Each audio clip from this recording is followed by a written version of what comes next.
So, willkommen zur Bonusfolge von Unter.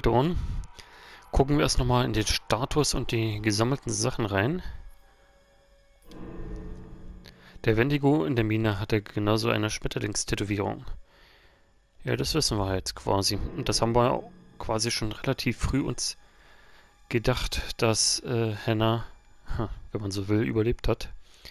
Der Wendigo ist in der Mine, hat auch eine Schmetterlingstätowierung auf der rechten Schulter. Jetzt weiß ich auch, wer Hannah ist. Hannah war die Verarschte, ne?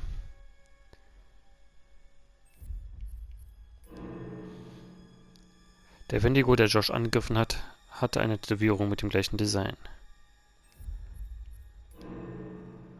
Der Wendigo in der Mine hatte, ja gut, das hatten wir jetzt schon ein paar Mal. Wahrscheinlich das gleiche.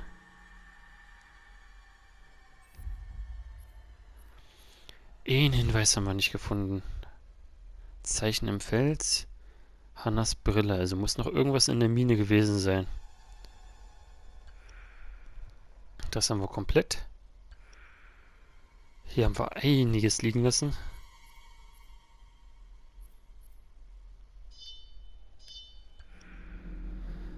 So, 3 Totems haben wir nicht gefunden, aber auch eventuell dadurch geschuldet, wie man sich letztendlich entscheidet, irgendwo. Auch wenn ich gerne den ganzen Film jetzt aufgeklärt hätte. Aber es sind ja auch 1, 2, 3, 4, 5, 6 Lücken Minimum noch. Ich frage mich, wie das geht.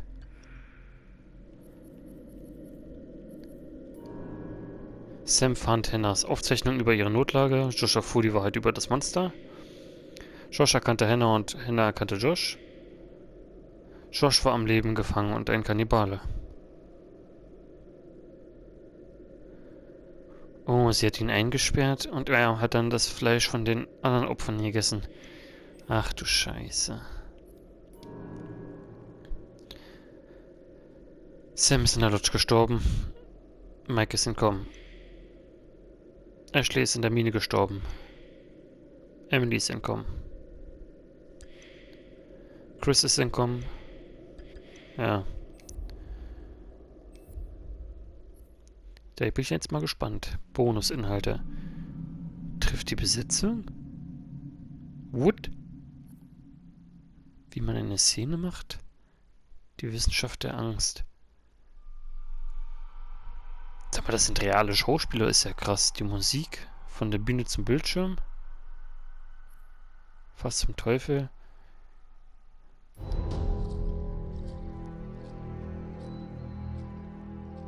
Just move over there. Go on, move. Let me say what I came to say. I'm here to tell you what you're up against being back on this mountain. You should never have returned. I don't know why you did after what happened last year. You mean with Hannah and Beth? Yeah, how could you know without being involved? I don't take kindly to you kids coming up here to my mountain. Your mountain. The mountain don't belong to me, it's true. But it don't belong to the Washingtons. This mountain belongs to the Wendigo. Hi, this is Lee Robinson, production designer at Supermassive Games. Understanding the ancient myths of the Wendigo was key for their development that helped the visual look. Through sketches and concepts, these elements were visualized, such as eyes being milky, almost dead, with loss of lips and eyelids due to frostbite, fangs growing and arms and legs getting longer, with skin hardening and thickening to look snarling and menacing, yet withered and lean. The hell was that? Another fucking piece of... Fingers and toenails extending like claws, allowing them to climb effortlessly. We made them look gaunt and weathered, and having ragged remains of clothes they wore. Blood-stained and rotten, with patches of hair still remaining, they retained strong skeletal limbs, which enable them to be agile and quick through the environment. Where are you? My name is Jamie Gallipo, animation director at Supermassive.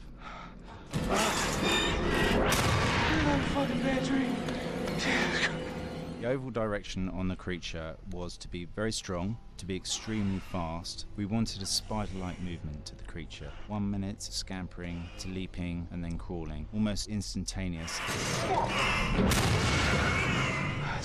And finally, we wanted the creature to have this real, uncontrollable thirst for flesh.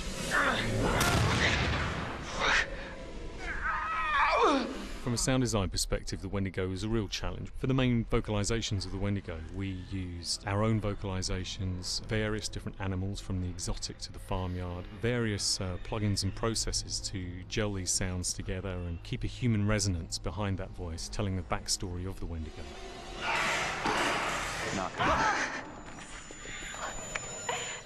During the chase sequences, the anger of the Wendigo is felt by encircling breaths, screams and screeches that essentially chase you as you're being chased by the Wendigo.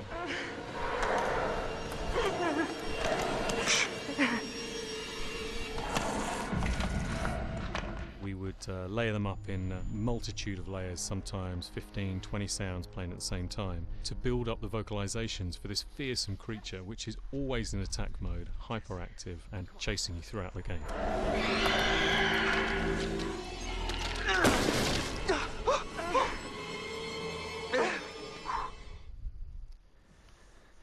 Da hat man jetzt aber gesehen, wenn Matt noch gelebt hätte, wäre es im Prinzip der gleiche Verlauf gewesen, bloß dass es 2 Personen sind. Ja, gut. Ob sich das dann tatsächlich doch noch mal so lohnt?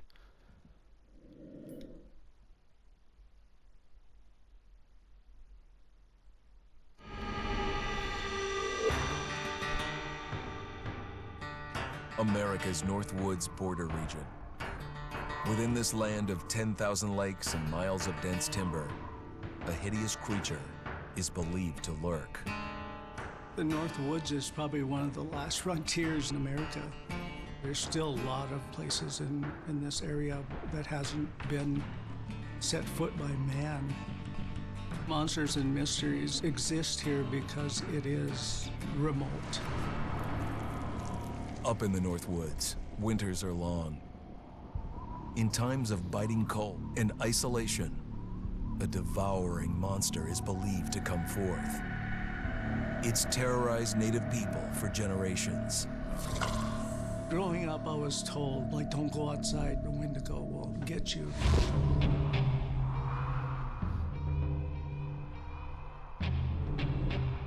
Among the traditions of the northern Algonquin tribes is the Wendigo, a monster that can seize hold of a person to carry out its hunger for human flesh. Many Native Americans fear even talking about this Wendigo, and even the mention of the name will let the Wendigo find out where you are, and it will open you up to be possessed by this Wendigo. The most famous case of a Wendigo possession took place in 1879. In the deep woods outside of Edmonton, Alberta. Swift Runner, a Cree Indian, was a trapper and a guide. He had left town the previous autumn with his wife, 6 children, and his mother. But when Swift Runner returned in spring, he was alone. Swift Runner came into a nearby village telling this heartbreaking tale. I had to watch them starve to death. Of his family being killed by starvation, and that he was the only survivor. My whole family gone. It wasn't hard to understand a family falling victim to a brutal winter. To even not. Yet something was suspicious about Swift Runner.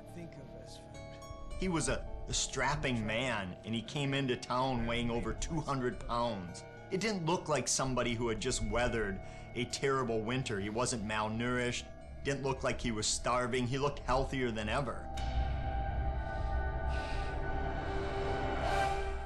After a few nights, it became clear that something was wrong.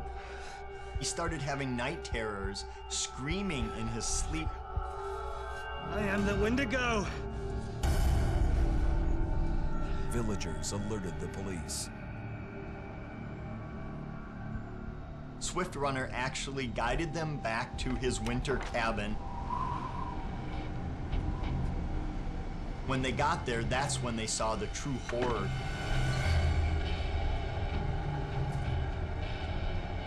Human skulls were scattered around, many bones, some of which had been snapped in half and the marrow inside had been drained. They had never seen anything like it. Swift Runner had killed his entire family, shooting them, hitting them with an axe, strangling, and then eating most of their bodies.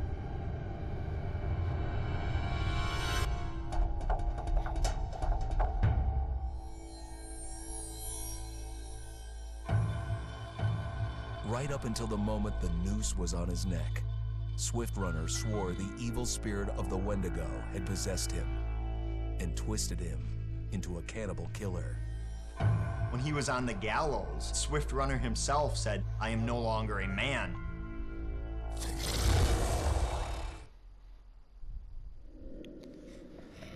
Naja, gut. Das ist ja nicht unbedingt ein Wendigo-Fall. Dann fangen wir mal von vorne an. Die Frage ist, kommt hier eigentlich noch mehr oder war das alles?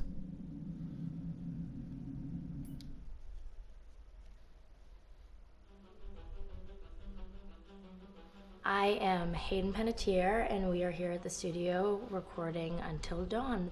My name is Rami Malek, and I played Josh. My name is Megan Martin. My name is Brett Dalton. My name is Antonella Lentini, and I played Hannah and Beth. My name is Jordan Fisher, and I play the character Matthew, Matt for short. I'm Nicole Bloom, and I play Emily in the game. My name is Noah Fleiss. I am Galadriel Steinman, and I play Ashley.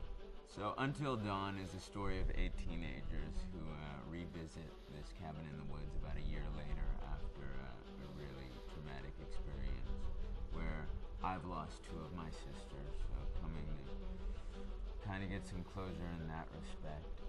One of the things that Larry does really well is make these multi-layered characters, and I think for just the story in general, it follows the quintessential horror film plot lines, but the characters are so unique in themselves, and I think that's very cool. Oh, yeah, this was the right thing to do. What? You know, getting everyone together on the anniversary. I mean, Josh seemed really pumped about us all doing something, didn't he? Yeah, no, he definitely did. I haven't seen him so excited about something in forever. Good, good. Sam and I have a few things in common, such as being huge lovers of animals, and she's a huge animal lover. She's vegan. She is a pacifist. I'm not quite sure if I'm gonna go as far as saying that I'm a pacifist, but she's spunky and cool. I know that she, I think, is made fun of a little bit by the rest of them who think that her morals and her beliefs in that area are a little ridiculous and they don't agree with them, but she doesn't care. It doesn't stop her from being herself, and that's something that I hope I have in common with her. You know, he definitely can be depressed at some times and a bit of a loner, but he takes some solace in one of his sister's friends, Sam, played by Hayden Panettiere, and invites everybody back to the same house the next year to kind of find some closure. Jessica she has a whole lot of personality. She is definitely the sort of mean girl character that, you know, at school she knows she's pretty, she knows that boys like her, and she's gonna use it to her advantage. He's got a big heart, and you can tell that that's very evident, especially how he treats his girlfriend, Emily, and, you know, he's kind of a meathead, but in the best way possible. She really knows what she wants, and she manages to get that from whomever it is, whether it be Matt or Mike. You know, she's really driven, and I can definitely relate to that. My character is Chris, and he is what society might consider the nerd of the group, and he kind of embraces it. Ashley she's a little more serious than some of the other girls. She's definitely very intelligent and thoughtful. She kind of looks at the whole big picture of things. She's not quite as geeky as Chris, but they connect in a lot of ways. Mike is like the guy on campus. He's the class president who has some charm and has brain, and I don't know, people seem to like Mike. He gets away with a lot, though.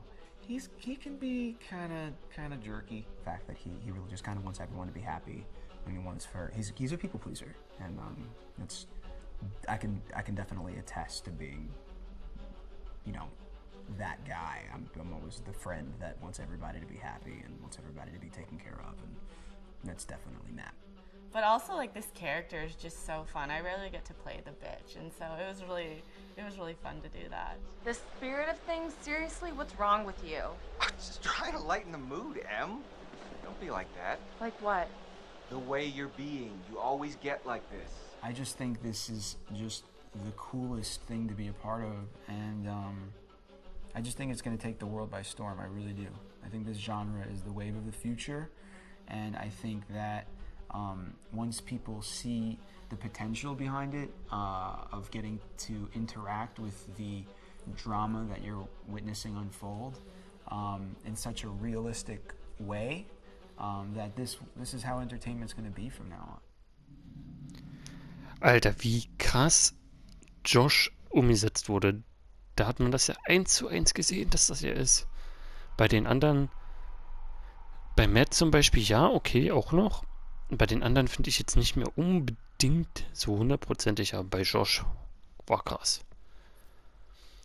Wie man eine Szene macht.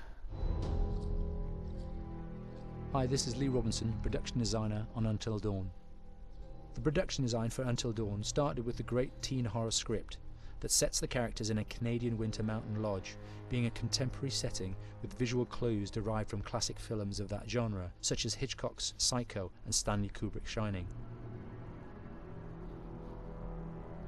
The storyboards are vital to the production design, as it allows the designer to understand the scale of the environments to be made and the detail that would be seen to create the atmosphere of a horror. This took us into concepts that took these storyboards further, visualizing the world through the color palette, the lighting, tone and the mood, and developing key locations such as the lodge, the cable car stations, the forests themselves, the wilderness. As you can see, the environments and atmospheres change quite a bit from warm and inviting to cold and threatening. The Millionaire's Mountain Lodge was a key example. It was designed to be made from nearby stone and timber, embedding it into the landscape, with a contrasting and contemporary interior needing to be opulent and extravagant. We created dark and claustrophobic corridors with ominous and large open spaces, almost cathedral-like in size, and with huge structures to silhouette and dwarf the characters within, providing a labyrinth to explore and wander. Each character was developed with a strong visual identity in mind, with contrasting colours, tones and silhouettes to identify them, each to have their own texture, pattern and shape, so that when they were lined up you could always identify them. The costume designs allowed a range of clothes that would suit them for the cold winter weather, but also have an element of style and individualism, so that the audience could look at them and relate, recognizing themselves within them. A lady would like to cuddle up with her man by a nice cozy fire bathed in atmospheric mood lighting. Right. It'll get plenty toasty once we're rubbing up against each other. Mike. Yeah. Fire and mood lighting. Yes. Working with the lighting artists, we really brought the look and feel of the world together, and this required a thorough understanding of the visual language of teen horror. A key scene was where all the characters emerge out of the rear of the lodge chasing Hannah. A contrast is evident straight away from the exterior wilderness to the warmth of the lodge. The attention to character lighting here is through the bounce and rim lighting, accented colours and composition, creating characters that come from the dark into the light and back again with an emotional effect. Guys, there's someone outside. What the hell? Hannah! What's going on? Where's my sister going? It's fine. She just can't take a joke. It was just a prank, Han. Cool. Die Wissenschaft der Angst, okay. Until Dawn is a game that's full of horror, and one of the things we decided to do early on was to take a scientific approach to how scary it was. So we did experiments on people and we measured their responses to the game. We've created a test area. It's as close to a home setup as we can get it. We've recruited ordinary people to play the game and we've left them to play it on their own. You're turning the light on.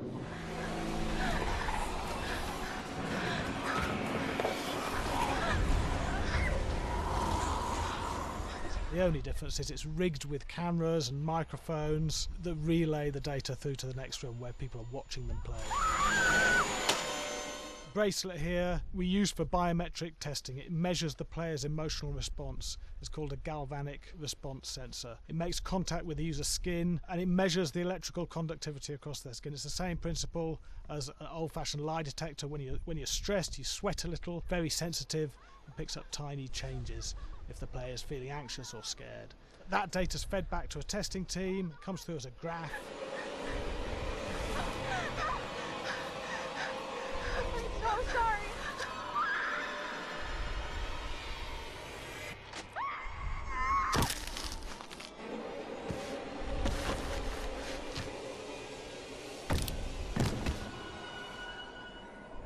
There's no point testing one or two people, you have to test a lot of people. And what's your step? When we have a scare that's consistently has a measurable emotional response, then we knew it was good. If it didn't have that, it goes back to the team for improvement. The data doesn't tell us what's wrong with the scare, it only tells us if it's working or not. Wait, okay, so you hear that too, right? Josh. Here we have a chapter relatively early in the game. Weirdly regular. Nothing regular about it. We have to create tension and anxiety in the player so they are ready to receive the scare.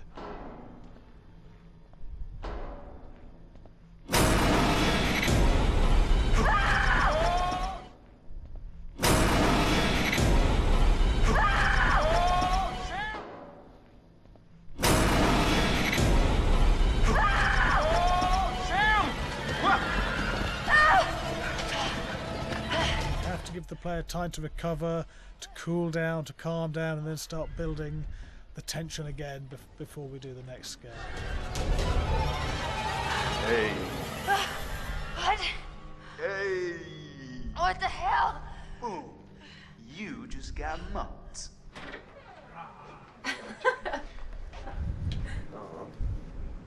Yeah, I have such an adrenaline high from that game. There's two things we found. One is we could look at the scares, analyse if our expected scares were working effectively. Were people shrieking and covering their hands, or were they getting an emotional response from it? And being scientific about it means that we strip out people's opinions about whether things are working or not. We've got data, and we look at the data. If it's working, we're happy with it. Really scary. Bit scared and wanting to get away. I actually be maybe a bit scared to play on my own, but in a room with the lights on, yeah, with some other people as well, yeah, maybe. But because I'm a scaredy cat, I would play with someone in the room. And the lights on. It was one of the scariest games I've played in a long while. Jetzt hat man aber auch gesehen, da war gleich die Anfangsszene von Hannah und Bess dabei. So oder so stürzen sie runter. Und das meine ich halt, wenn man das Spiel jetzt nochmal spielt, in den grundlegenden Sachen ändert sich wahrscheinlich halt absolut nichts. Bloß, dass ein Charakter vielleicht mal da ist oder mal fehlt.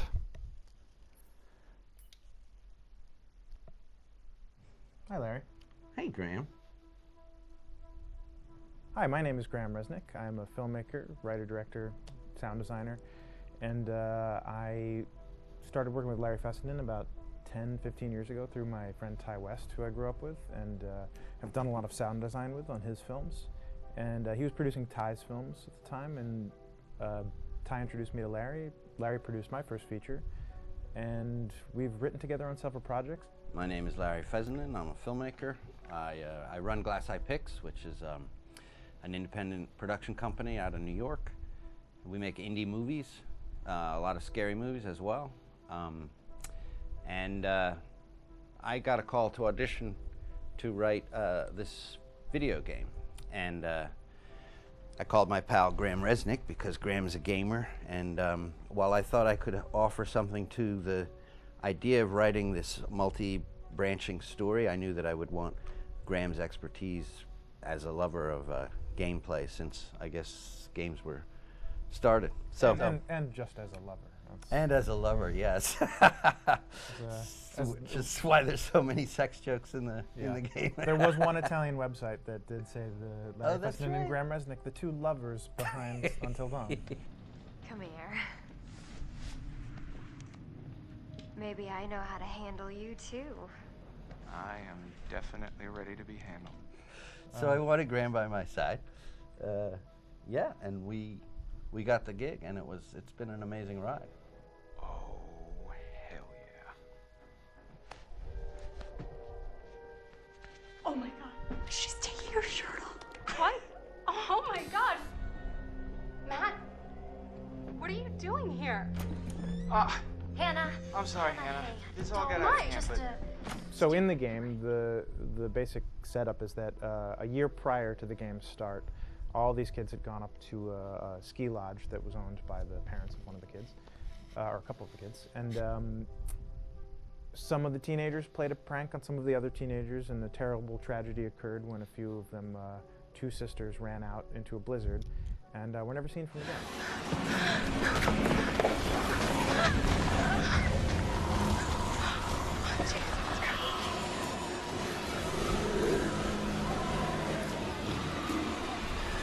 So now, a year later, this has kind of torn apart this group of friends. They've gone through some trials and tribulations in the past year. The brother of the two girls has had a lot of psychological issues, and to kind of help him cope and help them all get over it, they all returned to the lodge a year later, back up on the mountain.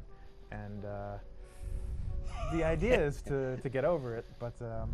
the healing does not begin. Yeah, and these kids are all trying to find themselves. They've been through a trauma, but in general, they're just teenagers trying to figure out who they are. So they're all kind of falling into the patterns, the stereotypes, the characters they see on TV and in the movies. I think we were very interested in taking genre tropes and kind of making them sort of refresh them.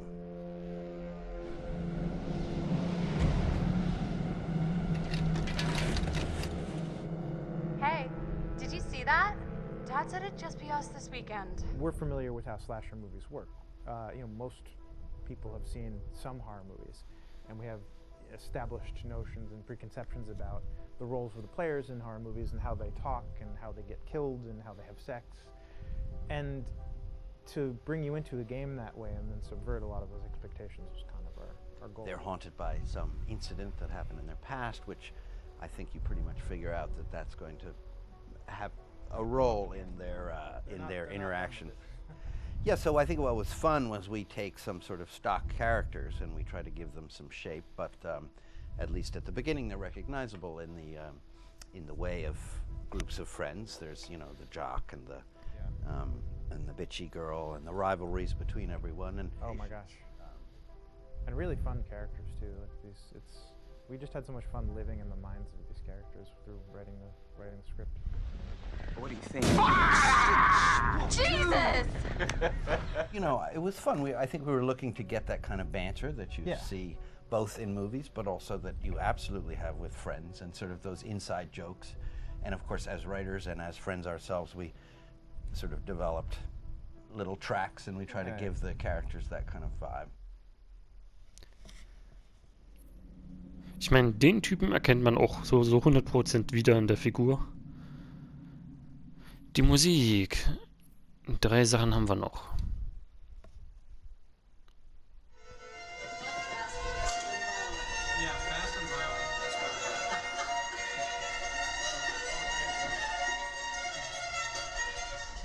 All right, from the top.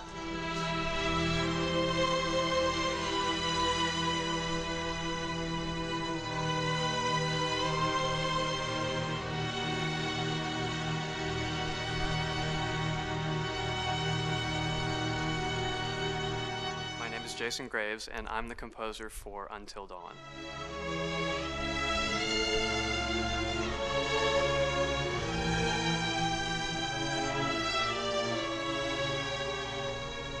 I've been involved with Until Dawn for about a year now.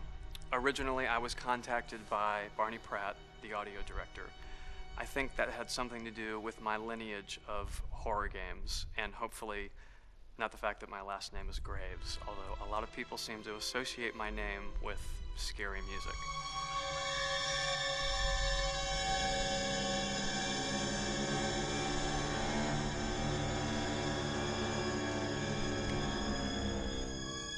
One of the things that was really exciting about working with Barney and the team at Supermassive is they really wanted something unique for the music. They wanted the music to stand out and be a character on its own in the game.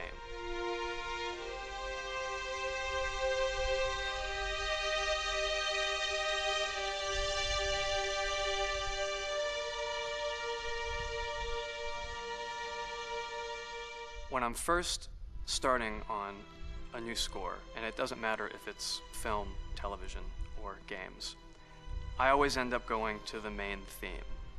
Sometimes the developer or producer isn't even necessarily interested in the main theme at the beginning. I just want to do it for myself, because for me, the main theme is the identity of the game.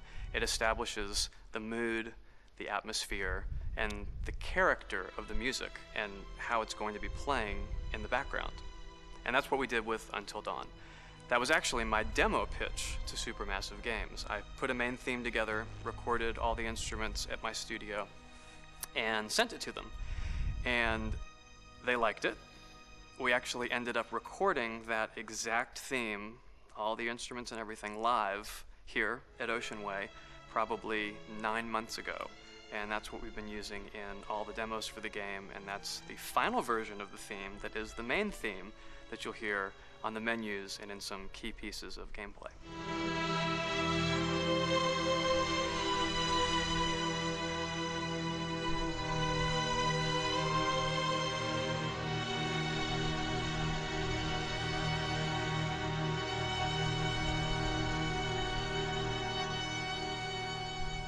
I seem to have made a name for myself in horror. And there's something about scary music, I think it's maybe the lack of rules. The biggest rule in scary music is there are no rules, so you can do anything you want, and actually, if you end up doing things that don't feel like they would work out together, they kind of clash, and it ends up being even more effective for scary music. So that's what really drew me to Until Dawn, was the textures, plus writing thematic material that is interwoven with the scary textures. I haven't really done anything like that before. Usually it was just all tension all the time, and that's fun and it's great. But I'm actually at heart a very melodic composer. That's the kind of music I love listening to, and that's the kind of music I love writing. That's the kind of music I got to work on in Until Dawn. Very nice. Same thing. So, von der Bühne zum Bildschirm. Das heißt, die Aufnahmen haben sie, also die Bewegungsaufnahmen haben sie auch noch gemacht. Das ist ja krass, ey.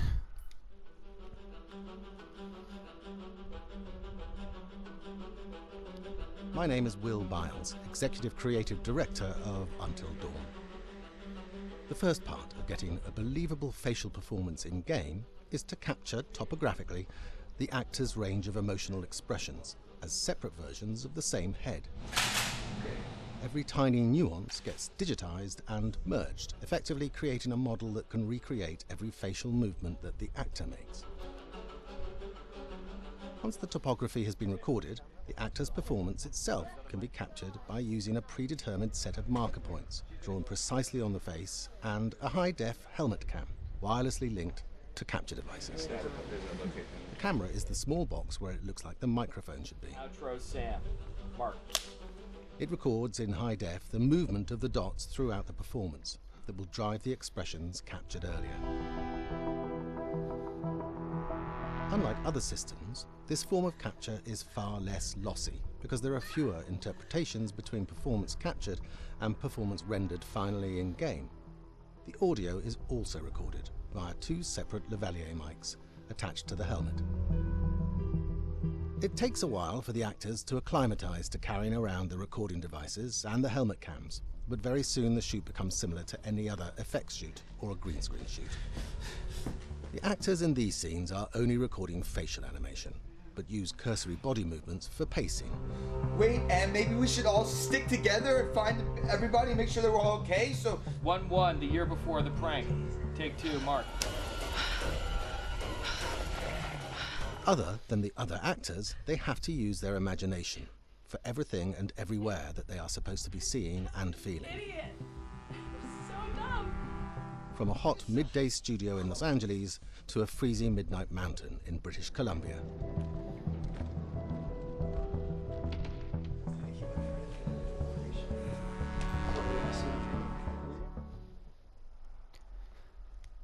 Aber krass,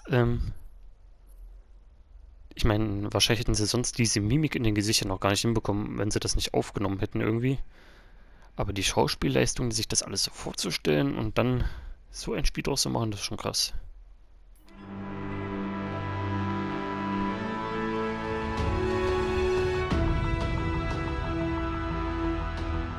Because Until Dawn has a dynamic, ever-changing story, the facial performances and the body performances are recorded separately, with different systems.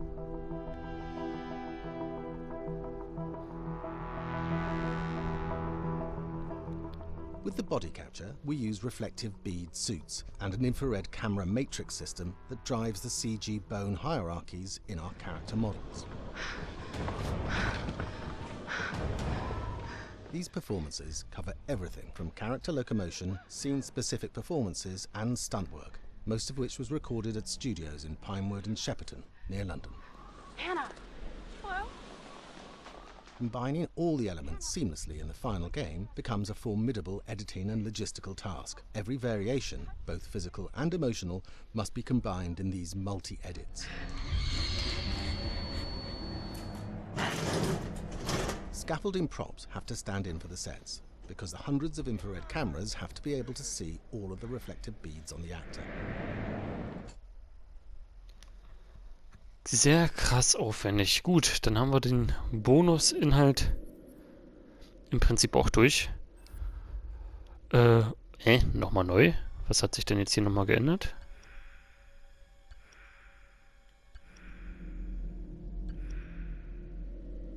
Keine Ahnung. Warum steht da neu?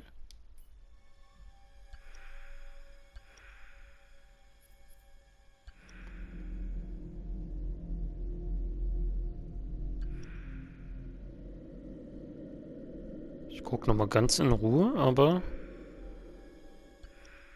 Nein. Irgendwie sehe ich nichts. Ist ja auch egal. Das war's dann also mit dem Let's Play zu Until Dawn.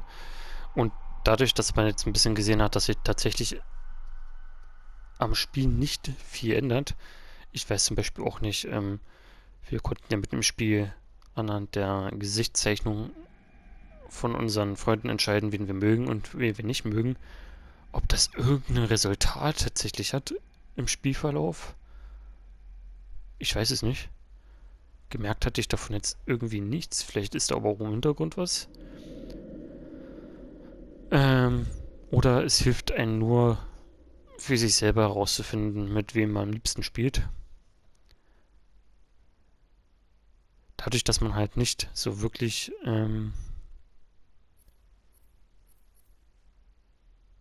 dann eine andere Grundstory sich... Doofer Satz. Dadurch, dass sich dann eine nicht andere Grundstory entwickelt, ist es vielleicht jetzt nicht so spannend, gleich einen zweiten Anlauf zu wagen. Ich würde mir das im Hinterkopf irgendwie erstmal vormerken, dass wir das vielleicht nochmal ein zweites Mal spielen. Und dass ich da nicht genau so entscheide, wie der Instinkt es mir jetzt beim ersten Mal gesagt hat, sondern genau irgendwie gegenteilig. Mal gucken, wann wir es machen. Ich wollte schon sowieso so viel spielen. Aber ich bin froh, dass wir jetzt unser erstes PS4-Spiel geschafft haben. Und auch noch ein sehr, sehr gutes. Da war es das mal wieder für dieses Let's Play. Spitze bedanke mich. Bis dann.